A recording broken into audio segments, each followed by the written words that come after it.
Oui, Monsieur le ministre, Monsieur le Président, Monsieur le rapporteur général, l'ordre du jour appelle la discussion du projet de loi de finances rectificative pour 2020. La parole est à Monsieur Bruno Le Maire, ministre de l'Économie et des Finances.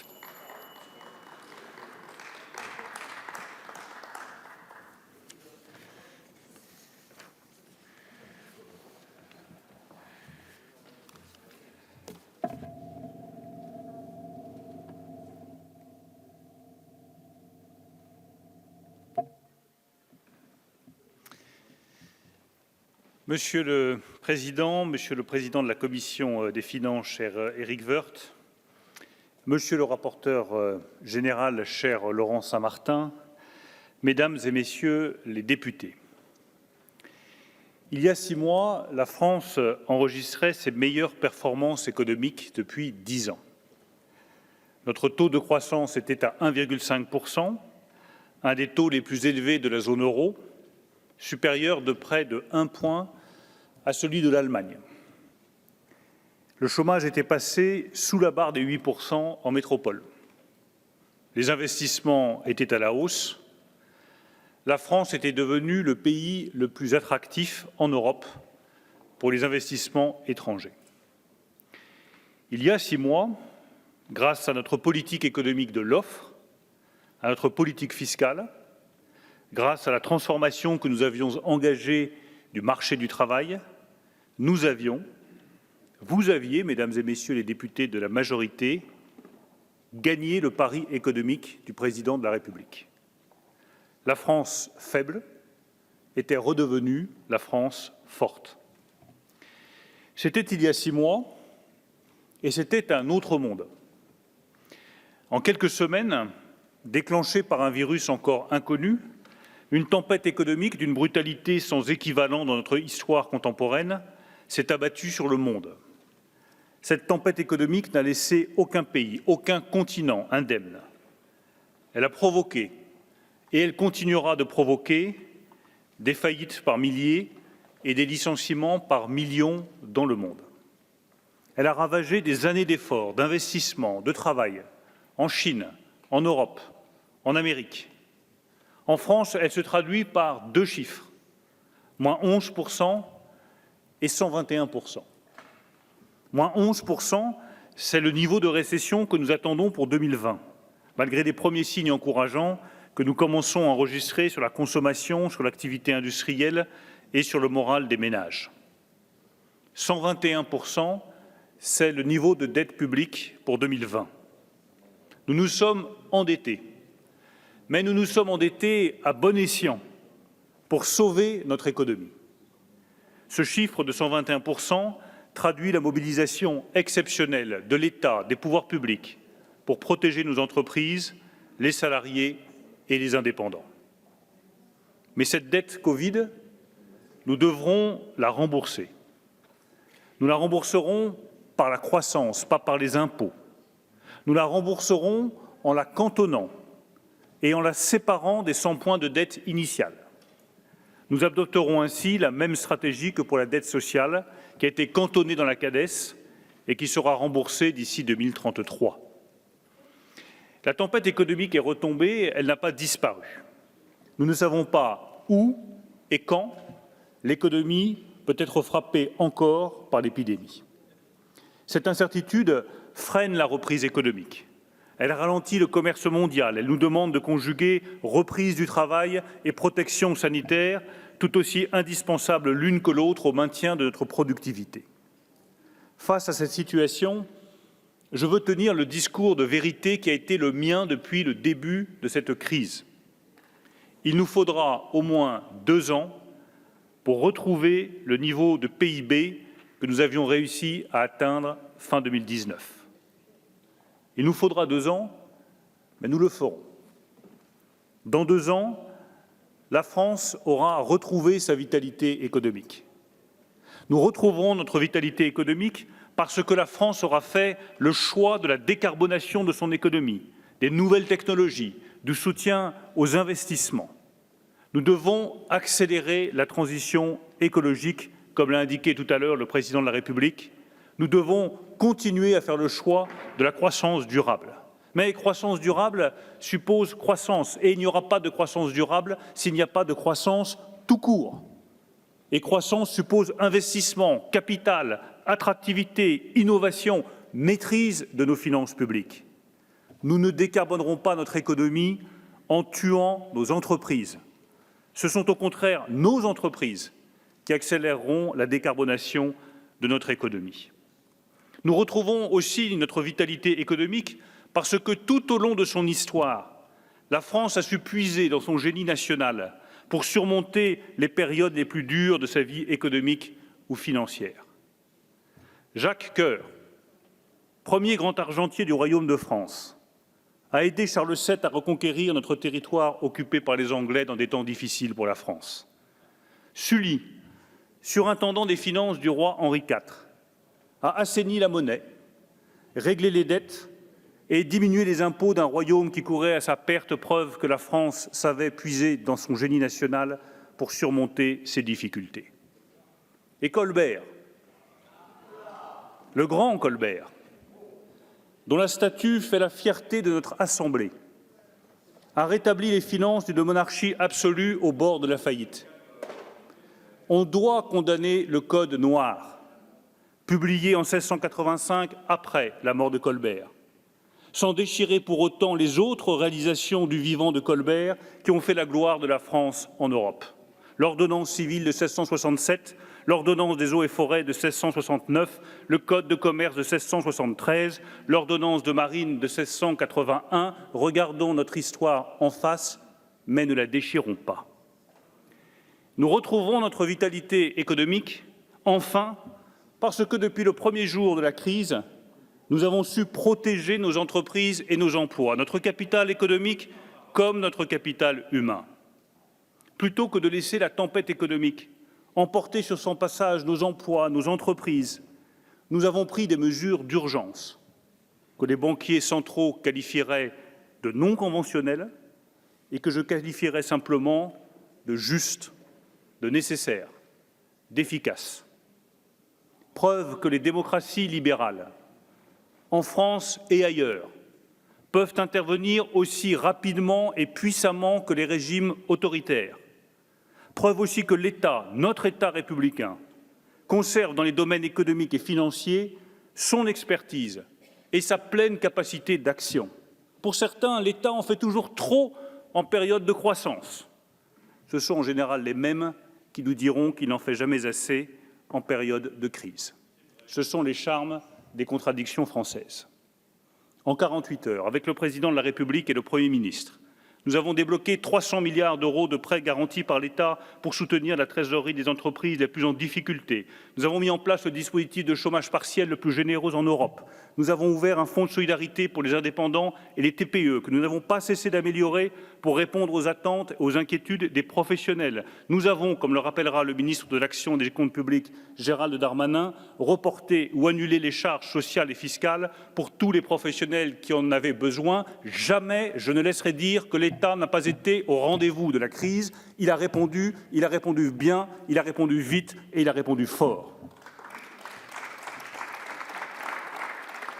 Nous n'avons fait que notre travail, mais nous l'avons fait vite et nous l'avons fait bien parce que nous l'avons fait ensemble, avec vous, avec les parlementaires, avec les partenaires sociaux, avec les élus locaux, en particulier les présidents de région, avec les filières professionnelles, avec les économistes et avec les autres États européens. Nous continuerons dans cette voie d'une relance coordonnée, mise en œuvre avec les régions, dont les compétences économiques seront décisives. Certains, animés par une sorte de schadenfreude à la française, prétendent que nous aurions fait moins vite et moins bien que l'Allemagne. Ce sont là aussi en général les mêmes qui refusent de rétablir les finances publiques en été et qui se plaignent que les caisses soient vides en hiver. Entre la cigale et la fourmi, il faut choisir.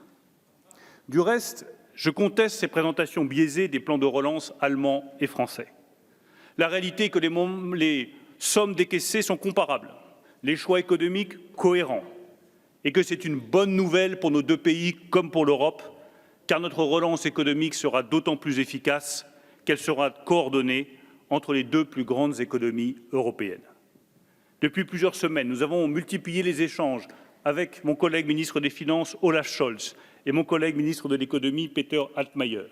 Ces échanges avaient une seule ambition, faire bloc pour surmonter la crise, faire bloc pour lancer de nouveaux projets comme Gaia-X pour le stockage de données ou l'Alliance pour l'hydrogène, faire bloc pour une relance européenne massive sur la base de l'accord historique conclu entre la chancelière Angela Merkel et le président de la République Emmanuel Macron. La seule différence majeure entre nos deux pays et entre les choix que nous avons faits tient au choix de l'Allemagne de baisser massivement son taux de TVA, dont les recettes, je le rappelle, sont 5 points plus élevées qu'en France. Ce choix est cohérent avec le déficit de demande intérieure en Allemagne. Mais il serait incohérent en France, où le taux de TVA est l'un des plus faibles en Europe et où notre premier défi économique n'est pas la faiblesse de la demande, mais la faiblesse de l'offre. Vérité en deçà des rives du Rhin, erreur au-delà. Oui, le plus dur reste à faire. Mais j'ai confiance dans la capacité de notre économie à rester au premier rang des économies mondiales si nous faisons ensemble, derrière le président de la République et le Premier ministre, des choix clairs et courageux. Ces choix économiques que vous allez faire, mesdames et messieurs les députés, ils nous engagent pour une génération. Et je viens vous les rappeler à l'occasion de ce troisième projet de loi de finances rectificative. Le premier choix est celui de l'emploi. Nous attendons 800 000 suppressions d'emplois au minimum d'ici la fin de l'année 2020. Les annonces de faillite, de réduction d'effectifs ou de difficultés d'entreprise se sont multipliées durant les derniers jours. De Nokia à Sanofi, en passant par Borg-Warner en Corrèze, Camaïeu ou Conforama. Derrière tous ces noms se cachent les inquiétudes et les angoisses de dizaines de milliers de salariés et de tous nos territoires. Je veux leur dire que nous serons vigilants, exigeants et totalement mobilisés pour défendre notre tissu économique et accompagner chacun des salariés. Dans quelques semaines, 700 000 jeunes vont arriver sur le marché du travail et risquent de trouver porte close. Notre devoir est de leur trouver des solutions. L'apprentissage sera donc, avec ce projet de loi de finances rectificative, encouragé.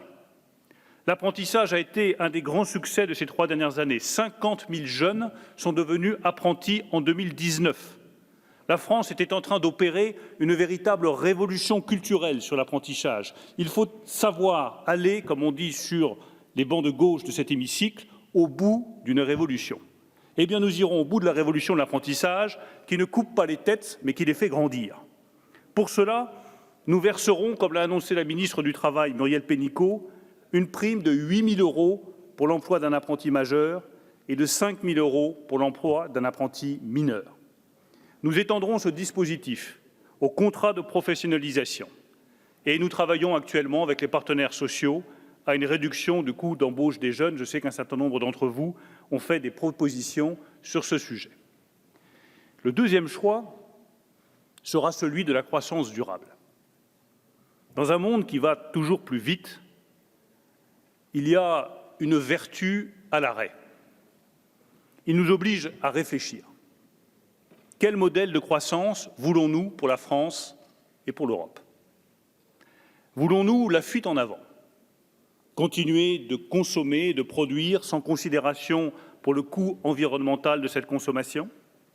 Continuer de jeter sans raison? Continuer de nous déplacer pour gagner quelques minutes avec des transports polluants quand il existe une alternative?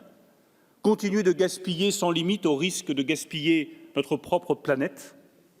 Non, ce modèle est à bout de souffle et nous n'avons pas attendu la crise de la Covid pour le dire et pour le formuler.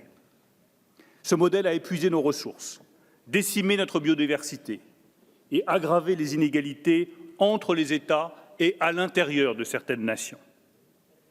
Voulons-nous au contraire revenir 200 ans en arrière, avant la croissance, dans un monde où les richesses appartenaient à quelques-uns et où la pénurie était le destin de tous?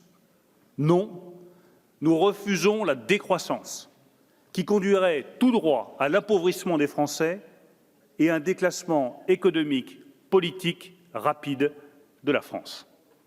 Nous voulons une croissance durable et juste, comme l'a souhaité le président de la République devant la Convention citoyenne sur le climat.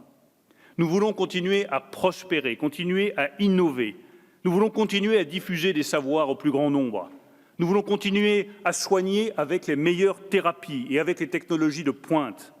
Nous voulons continuer à vacciner, continuer à nourrir notre population avec des produits agricoles réalisés en France, dans les meilleures conditions sanitaires et environnementales. Nous voulons vivre bien, comme on vit en France, en conjuguant le respect de la nature et la confiance dans la science. Nous conjuguerons donc croissance et réduction des émissions de CO2. Nous ferons des nouvelles technologies la meilleure réponse au réchauffement climatique. À ceux qui refusent de voir la réalité en face, je rappelle que si nous avons une des productions électriques les plus décarbonées au monde, nous le devons au nucléaire. La transition écologique doit donc être une transition technologique.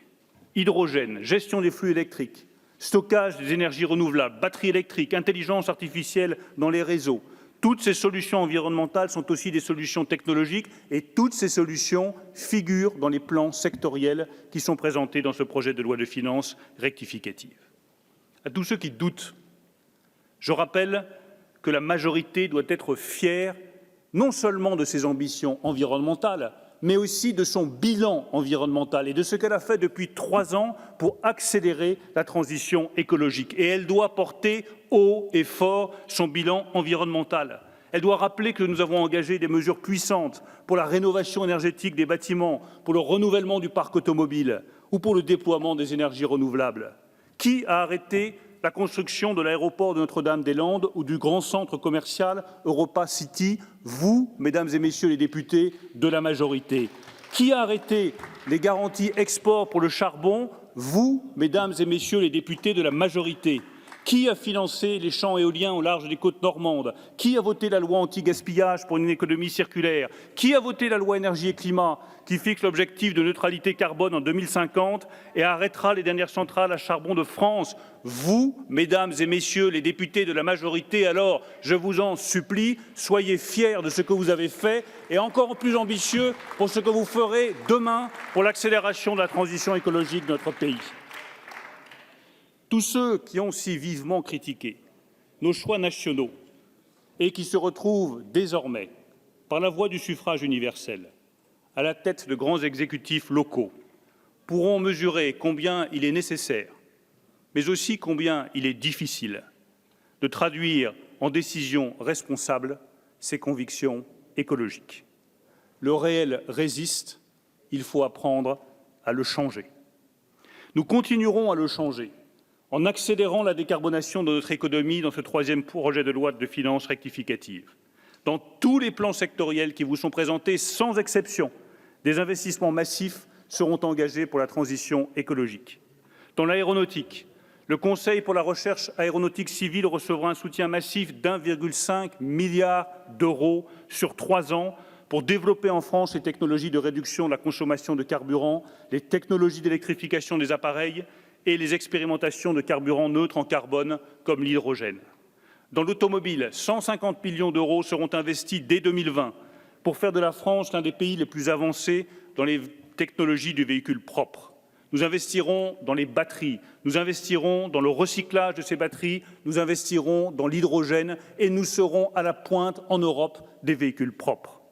Enfin, dans le bâtiment, 1 milliard d'euros de dotations supplémentaires seront prévus pour soutenir l'investissement des collectivités dans les travaux de transition écologique, comme la rénovation thermique des bâtiments publics. Le 3e choix, enfin, sera celui de la solidarité. Le grand défi auquel nous devons faire face dans les prochains mois et dans les prochaines années sera celui de la hausse des inégalités en France, en Europe et partout dans le monde. Nous aurons besoin de plus de solidarité. Plus de solidarité nationale pour aider les plus fragiles, pour soutenir les étudiants qui ont perdu le travail complémentaire à leurs études, pour soutenir les familles qui ont perdu leur emploi. Nous les avons soutenus pendant la crise et nous continuerons à les soutenir après et ce sera l'honneur de cette majorité et de la représentation nationale de ne jamais laisser tomber ceux qui ont été le plus touchés par la crise économique. Nous les soutiendrons d'autant mieux que nous aurons renoué avec la France, que nous aurons renoué avec la croissance et que la France créera des richesses. Il n'y a pas de redistribution de richesses sans création préalable de ces richesses. Nous aurons besoin de plus de solidarité territoriale pour les commerces qui font la vitalité des villes et des villages de France. Nous allons donc engager, avec ce troisième projet de loi de finances, 3 séries de mesures pour les indépendants, les artisans et le commerce de centre-ville. La première série de mesures soutiendra la trésorerie des entreprises. Le fonds de solidarité, qui a été si efficace, si demandé par les indépendants, les artisans, les commerçants, les professions libérales, sera prolongé d'1 mois pour tous et les conditions d'accès à l'aide complémentaire seront allégées. La condition de refus d'un prêt garanti par l'État sera supprimée. 500 millions de crédits supplémentaires abonderont le fonds de solidarité. Les indépendants pourront débloquer jusqu'à 8 000 € de leur contrat Madelin, dont 2 000 € seront intégralement défiscalisés. La deuxième série de mesures vise à revitaliser le commerce de proximité dans nos territoires. 100 foncières seront déployées partout en France à l'aide de la Banque des territoires pour rénover 6 000 petits commerces. Ces foncières constituées avec les collectivités locales, communes, départements, régions, achèteront des locaux vacants ou des commerces sur le point de fermer, rénoveront ces locaux et les loueront à un tarif préférentiel à des commerçants qui cherchent un local. C'est la meilleure façon, la plus efficace et la plus radicale de revitaliser les commerces dans les bourgs et dans les communes rurales. Ce soutien inédit revitalisera les centres des villes moyennes également. Les commerces pourront rouvrir dans les centres-villes et profiter à tous. Une troisième série de mesures accélérera la numérisation des petites entreprises pour qu'elles augmentent leur chiffre d'affaires grâce au numérique. Chacun a bien vu pendant cette crise que les commerces qui étaient digitalisés s'en sortaient mieux que les autres. Enfin, nous aurons besoin de plus de solidarité européenne. Face aux circonstances exceptionnelles, l'Europe a proposé des solutions hors du commun. 4 instruments d'urgence, un fonds de relance financé pour la première fois de l'histoire européenne par de la dette commune et une capacité de 750 milliards d'euros. Au moment où le président de la République retrouve la chancelière Angela Merkel à Meseberg, nous pouvons tous ici saluer, reconnaître et encourager le rôle décisif du couple franco-allemand dans la relance économique européenne. Les hommes et les femmes se révèlent dans les périodes de crise, les continents aussi. Le continent européen a montré dans la crise économique et sociale qu'il pouvait offrir une alternative au dirigisme chinois ou au laisser-faire américain. Ce troisième projet de loi de finances rectificative activera donc les instruments d'urgence européens. Nos PME pourront ainsi bénéficier de 40 milliards d'euros de financement de la Banque européenne d'investissement. Mesdames et messieurs les députés, voilà les grandes orientations de ce troisième projet de loi de finances rectificative. Emploi, décarbonation de notre économie, innovation, coordination européenne en sont les maîtres mots.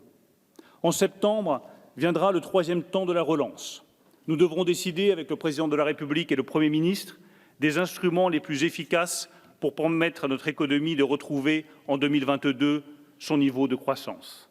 Avec ces décisions, j'en suis certain, nous renouerons avec les excellentes performances économiques que nous avions obtenues à la fin de l'année 2009 et au début de l'année 2020.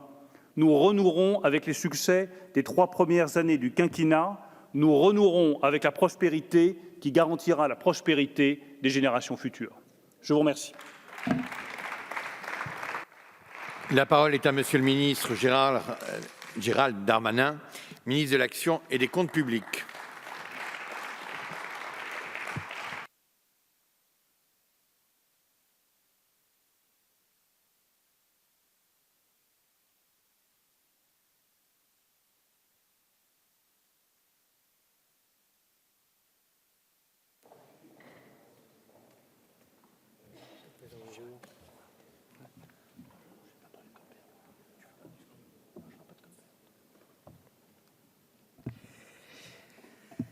Monsieur le Président, Monsieur le Président de la Commission des Finances, Monsieur le rapporteur général, Mesdames et Messieurs les députés, Monsieur le ministre de l'Économie et des Finances, cher Bruno Le Maire, les premiers projets de loi de finances rectificatifs, désormais nous parlons au pluriel, étaient ceux de l'urgence économique pour les salariés et les entreprises. Après l'urgence, vient le temps du redémarrage, où nous devons aider les secteurs les plus touchés et nos compatriotes les plus fragiles à sortir de la crise économique et sociale. Un temps où nous devons, avec les collectivités territoriales et sur le terrain, amorcer une reprise progressive et durable de l'activité économique. C'est l'objet de ce troisième projet de loi de finances rectificatif. Les grandes mesures de soutien économique ont été mises en avant par Monsieur le ministre de l'Économie. Ils sont prolongés pour une partie de ceux des PLFR 1 et PLFR 2 pour accompagner les plus touchés tout en incitant à la reprise de l'activité. C'est le cas du Fonds de solidarité, prolongé et étendu dans le cadre du plan tourisme, avec près de 5 milliards d'aides déjà versées, soit plus de 3,5 millions de versements aux petites entreprises. C'est le cas de l'activité partielle, dont les crédits État et UNEDIC atteignent désormais dans ce budget près de 31 milliards d'euros. Et pour les secteurs les plus touchés, nous mettons en place une mesure inédite d'exonération de cotisations et contributions sociales patronales à associer à un crédit de cotisation pour plus de 3 milliards d'euros, coût qui pourrait être porté à quasiment 4 milliards d'euros si tous les amendements auxquels le gouvernement entend donner un avis favorable sont adoptés par l'Assemblée nationale. Je voudrais m'arrêter quelques instants sur ce dispositif inédit que le Président de la République et le Premier ministre proposent de mettre en œuvre et qui suscite légitimement de nombreuses interrogations, puisque 422 amendements sont déposés à l'article 18, montre une illustration à au moins vouloir que le gouvernement explicite davantage sa proposition. L'exonération de cotisations sociales pour plusieurs secteurs de l'économie n'a jamais été réalisée par aucun gouvernement de la République. Il s'agit donc d'une mesure absolument inédite qui témoigne de la volonté forte du gouvernement d'apporter des réponses encore plus fortes à une crise économique et sanitaire sans précédent, celle que traversent par ailleurs la plupart des entreprises de notre pays. J'ai déjà eu l'occasion ici même de préciser l'économie générale du dispositif que nous proposons et qui comporte plusieurs étages. Je voudrais d'ailleurs souligner aux parlementaires qui font la loi, à l'Assemblée aujourd'hui et au Sénat demain, la nécessaire solidité juridique du dispositif que nous allons transmettre au Conseil constitutionnel s'il devait juger de la loi. Nous avons précisé la liste des secteurs éligibles à ces exonérations exceptionnelles dans un communiqué de presse du 10 juin dernier, jour de la présentation du PLFR 3 en Conseil des ministres. Cette liste suscite beaucoup de questions sur la façon dont elle sera appliquée. J'aurai l'occasion d'y répondre en cours de nos débats, mais il me semble important dès maintenant d'y apporter l'essentiel des réponses aux interrogations. Le dispositif que nous proposons vise à apporter aux secteurs les plus fortement touchés un soutien particulier pour les aider à reprendre progressivement leur activité et il a été validé par le Conseil d'État. La liste des secteurs publiée traduit les annonces du Président de la République à la télévision et propose que les exonérations soient automatiquement accordées au secteur de l'hôtellerie, qui pourtant n'a pas été frappé d'interdiction administrative, même si nous savons tous qu'il a été fortement frappé, évidemment, par le confinement, de la restauration, des cafés, du tourisme, de l'événementiel, du sport, de la culture et du transport aérien. Ainsi, pour les TPE et PME, de tous ces secteurs, ainsi que pour les secteurs qui y sont économiquement liés, plutôt que de dire sous-secteur, la blanchisserie pour l'hôtellerie, par exemple, qui ont subi une chiffre d'affaires de 80% au moins des secteurs touchés en sous-secteur, le PLFR prévoit l'exonération de 4 mois de cotisation patronale. Dans un deuxième temps, pour les TPE ayant été frappées d'une interdiction d'accueil du public, en particulier dans le secteur du commerce de détail, on pourrait penser directement aux coiffeurs, une exonération de 3 mois est proposée. Pour ces deux catégories, il y aura également, en plus, un crédit de cotisation correspondant à 20% de leur masse salariale durant la période d'exonération qui pourrait être utilisée pour payer toutes les cotisations. Il se peut très bien que, pendant le confinement, un hôtel ait pu malgré tout fonctionner, qu'il ait un gardien, qu'il ait un réceptionniste, que l'essentiel de ses collaborateurs sont en activité partielle, mais que quelques-uns puissent quand même continuer à travailler pour la nécessité du service, pour accueillir un minimum de public. Des cotisations sociales doivent être payées, évidemment. En plus des cotisations patronales, il convenait de prévoir ce crédit forfaitaire de cotisation utilisable par l'entreprise au lendemain de la crise du Covid. Nous n'avons pas souhaité annuler purement et simplement les cotisations sociales, d'abord parce qu'elles donnent droit, évidemment, à des droits individuels aux salariés, et qu'elles auraient, si elles avaient été supprimées, fait augmenter le salaire de ceux qui travaillaient, ce qui aurait été par ailleurs une inéquité avec ceux qui ne travaillaient pas et qui étaient en activité partielle, mais surtout aurait réduit les droits individuels des salariés. Vous avez été très nombreux pour inscrire des amendements pour étendre la liste des secteurs éligibles. Le choix qu'a fait le gouvernement dans le respect des compétences du Parlement a été indiqué dans la loi les grands principes et donc les grands secteurs et de renvoyer au pouvoir réglementaire le soin de préciser principalement à partir des codes NAF, celles que l'on remplit, ces codes qu'on remplit lorsqu'on crée son entreprise, les activités éligibles. Cela nous permettra d'appliquer avec souplesse notre dispositif et de préciser, voire d'affiner les choses par doctrine afin d'assurer un traitement équitable des entreprises. Par exemple, et pour répondre à l'un des amendements déposés par le groupe MoDem, j'aurai l'occasion de vous confirmer que les interprètes conférenciers seront bien éligibles au dispositif, dès lors que leur activité est dépendante de l'événementiel. Il n'y a évidemment pas lieu à les exclure. Nous aurons également l'occasion d'évoquer la situation du monde de la nuit, du transport maritime de passagers ou encore des cinémas. Je prendrai en séance l'engagement de lire, pour ceux qui le souhaitent, les fameux codes NAF, un peu longs et parfois compliqués, surtout dans la nuit de jeudi à vendredi, très certainement. Et pour tous ceux dont la lecture des codes NAF viendrait à être un petit peu long et parfois recouvrant peu de réalité comptable, je prendrai l'engagement de proposer à Monsieur le Président de la Commission des Finances, à Monsieur le rapporteur général, ainsi que ceux du Sénat, les textes réglementaires que nous prendrons en vertu de la loi, afin qu'une concertation, comme j'en ai pris l'habitude depuis 3 ans désormais, même lorsque nous ne sommes pas forcément d'accord sur le fond, puisse être conforme à l'esprit du législateur et continuer à discuter. Évidemment, lorsque le gouvernement met autant d'argent public pour sauver l'économie, il n'en est pas à un code NAF près, si vous me permettez cette expression, Monsieur le Président. S'agissant du critère de chiffre d'affaires que beaucoup d'entre vous voudraient baisser à 75, 60, 65, 50%, il est important, pour préserver l'égalité de traitement, que les entreprises soient concernées par un seuil de 80%, c'est ce que nous dit le Conseil d'État, et si nous voulons que l'intégralité de notre dispositif soit validée par le Conseil constitutionnel, il nous revient à tenir strictement cette égalité de traitement entre entreprises.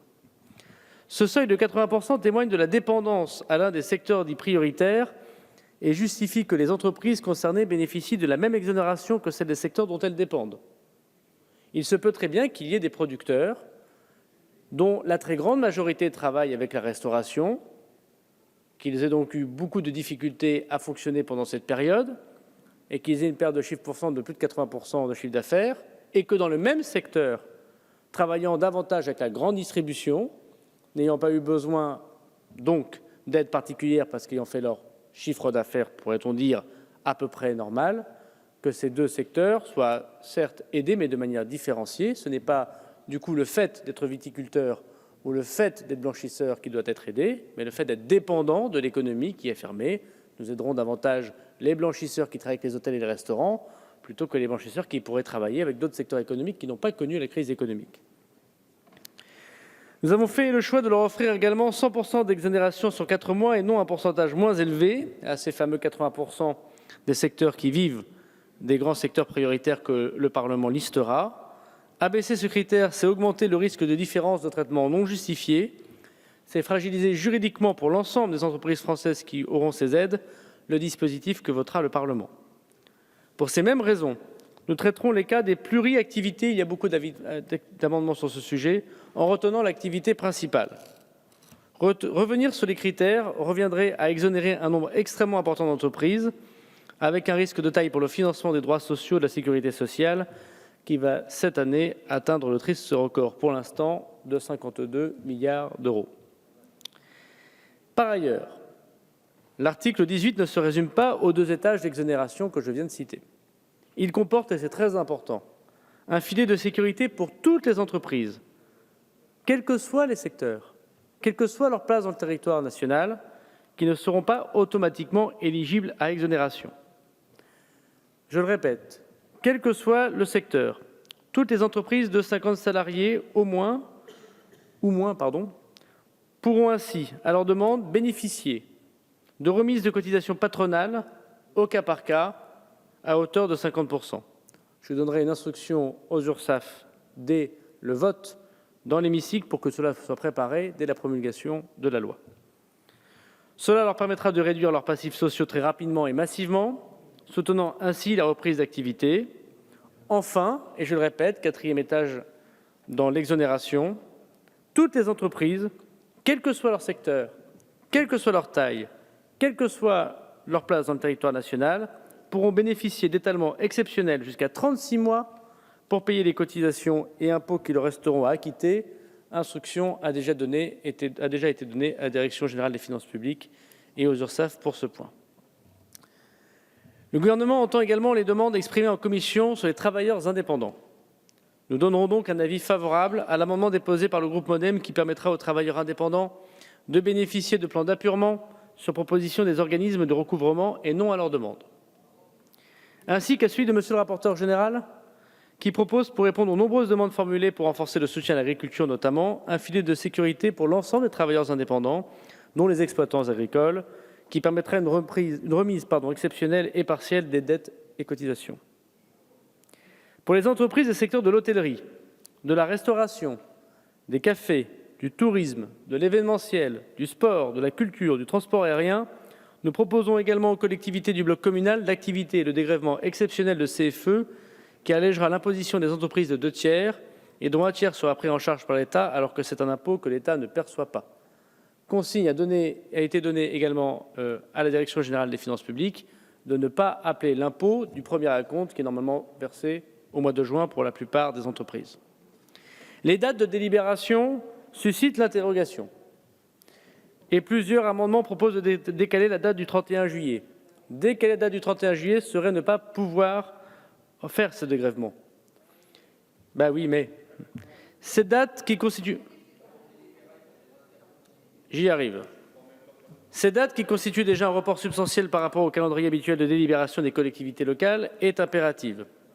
Tout report supplémentaire voté par le Parlement remettrait en cause le dispositif de 2020 et ferait perdre son intérêt. Les conseils de communauté, pour en siéger dans un, se réunissent, vous voulez dire leur exécutif. Il appartient tout à fait au président qui est en fonction de celui qui va être élu ou de la présidente de convoquer une telle délibération ou de réunir de nouveau son conseil de communauté, notamment pour adopter le budget qui doit être adopté avant le 31 juillet. Je pense que quelques jours pour les conseils de communauté, les conseils d'agglomération, les comités de communes et les métropoles pour se réunir au mois de juillet pour sauver l'économie locale n'est pas impossible dans la vie des élus locaux. Chacun le voit au jour le jour et les collectivités le savent bien. Ce projet de loi de finances rectificatif comporte, c'est mon deuxième point aussi, 4,5 milliards d'euros de soutien aux collectivités locales affectées par la crise pour les aider à accompagner la reprise de l'activité. Pour les communes et les intercommunalités, nous allons compenser les pertes de recettes fiscales et domaniales constatées en 2020 par rapport à la moyenne des montants perçus entre 2017 et 2019. Au global, cela peut représenter jusqu'à 750 millions d'euros. Je veux d'ailleurs saluer le député Cazeneuve qui nous a beaucoup aidés suite à la mission qu'il a eue par Monsieur le Premier ministre pour établir ces propositions. Les départements sont aussi concernés par ce budget. 2,7 milliards d'euros d'avance sont prévus pour ceux qui ne peuvent pas faire face à la perte des droits de mutation sur 2020. Ce budget aussi ouvre 1 milliard d'euros de crédits supplémentaires de décile pour les acteurs économiques puissent être aidés par les collectivités locales, une décile que l'on peut qualifier de verte ou de sanitaire. Cette dotation financera prioritairement les projets contribuant donc à cette résilience, à la rénovation du patrimoine public bâti ou non bâti et de manière générale à la transition écologique. Ce sont des crédits ouverts dès 2020 et dont les préfets auront, par moi-même et par Madame la ministre de la Cohésion des Territoires, instruction de débloquer très vite les crédits.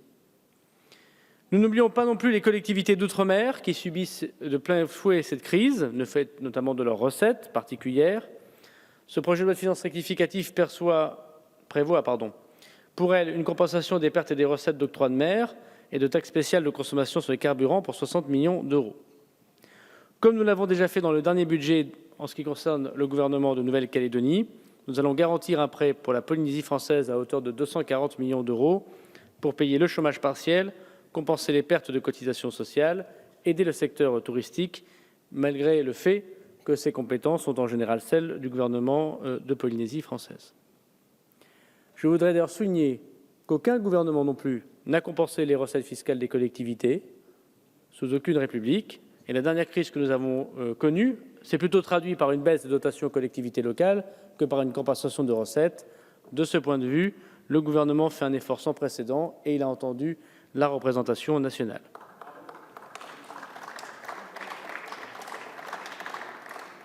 Enfin, nous intervenons aussi pour les plus fragiles. Le projet de finances rectificatif que nous proposons avec Monsieur le ministre de l'Économie et des Finances renforce les moyens de l'hébergement d'urgence pour plus de 200 millions d'euros, traduit le plan annoncé par la secrétaire d'État Marlène Schiappa de la lutte contre la violence faite aux femmes, finance les aides exceptionnelles aux étudiants, aux jeunes précaires, annoncées par le Premier ministre, paye les bourses et les aides sociales pour nos compatriotes en difficulté suite au plan de soutien que nous avons annoncé avec Jean-Yves Le Drian. Et au total, ce plan d'aide représente plus de 460 milliards d'euros. L'impact de la dégradation de la croissance, moins 11%, et l'ampleur de nouvelles mesures face à la crise se traduisent dans nos chiffres de finances publiques, Monsieur le Président de la Commission des Finances.